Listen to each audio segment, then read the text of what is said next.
আজি ৰাতিপুৱা বিধানসভাৰ প্ৰাংগণত এখন নক্সা এখন ছবি প্ৰদৰ্শন কৰিছে। তাতে মুখ্যমন্ত্ৰী ডাঙৰীয়াক তেখেতে ধৃতৰাষ্ট্ৰ বুলি কৈছে। তেখেতৰ মতে অসমত নাৰীৰ ওপৰত নিৰ্যাতন হৈছে, দুঃশাসনে নিৰ্যাতন চলাইছে আৰু মুখ্যমন্ত্ৰী ডাঙৰীয়াই নীৰৱ ভূমিকা পালন কৰিছে।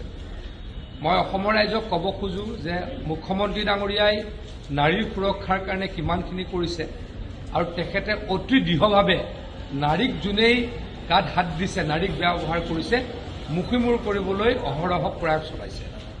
মই এতিয়া এটা কথা ক'ব খোজো, অসমত যিসকলে নাৰীক ধৰ্ষণ কৰে, নাৰীক দুৰ্ব্যৱহাৰ কৰে, নাৰীক অসন্মান নকৰে, মেক্সিমামেই হৈছে 90% হৈছে এটা বিশেষ সম্প্ৰদায়ৰ ব্যক্তি। আৰু এই বিশেষ সম্প্ৰদায়ৰ ব্যক্তিসকলৰ পৃষ্ঠপোষক কোন, মুখ্য পৃষ্ঠপোষক কোন? অখিল গগৈ ডাঙৰীয়া। এই বিশেষ সম্প্ৰদায়ৰ দুঃশাসনসকলৰ জ্যেষ্ঠ ভাতৃ কোন? দুৰ্যোধন অখিল গগৈ ডাঙৰীয়া। গতিকে দুৰ্যোধনকো মুখিমূৰ কৰা হ'ব আৰু দুঃশাসনকো মুখিমূৰ কৰা হ'ব। আমাৰ চৰকাৰে এই ক্ষেত্ৰত কোনোদিনেই থমকি নৰয়। মই আকৌ কৈছোঁ, যিসকল দুঃশাসনে নাৰীক অত্যাচাৰ কৰে, নাৰীক ধৰ্ষণ কৰে, এই দুঃশাসনসকলৰ পৃষ্ঠপোষকতা কোনে কৰি আহিছে? ককায়েক ৰূপী দুৰ্যোধন অখিল গগৈ ডাঙৰীয়াই। ক'ৰবাত মাটি দখল কৰিবলৈ তেখেতলোক গৈছে, তেতিয়া অখিল গগৈ ডাঙৰীয়াই হুলস্থুল কৰিছে। ক'ৰবাত গৈ নাৰী ধৰ্ষণ কৰিছে, আৰক্ষীয়ে ব্যৱস্থা লৈছে, অখিল গগৈ ডাঙৰীয়াই আৰক্ষীৰ বিৰুদ্ধে চিঞৰিছে। আৰু কোনোবাই গৈ ডকাইতিত লিপ্ত হৈছে, পুলিচৰ লগত মাৰামাৰিত, পুলিচক মাৰিবলৈ গৈ এনকাউণ্টাৰত কোনোবা এনেকুৱা ডকাইত মৃত্যুমুখত পৰিছে। বিধানসভাত তালফাল কোনে লগাইছে? এই দুৰ্যোধন অখিল গগৈ ডাঙৰীয়াই।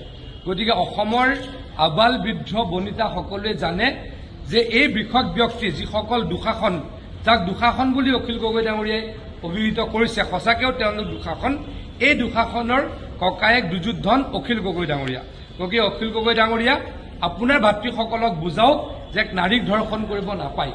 আপোনাৰ ভাতৃসকলক কওক নাৰীক সন্মান কৰক, তেতিয়া অসমখন বহুখিনি ঠিক হ'ব, বহুখিনি অসমখন শান্তিত থাকিব বুলি আমি উপলব্ধি কৰোঁ। নগাঁৱৰ মাছ ব্যৱসায়ীসকলে এজনীলৈকে মাছ প্ৰেৰণ নকৰোঁ বুলি কৈ এক সিদ্ধান্ত। অখিল গগৈ ডাঙৰীয়াৰ পৰা এইটো এটা কমেণ্ট বিচাৰক। তেখেত উজনি অসমৰ হয় আৰু তেওঁৰ ভায়েকসকলেই মাছ বন্ধ কৰিম বুলি কৈছে।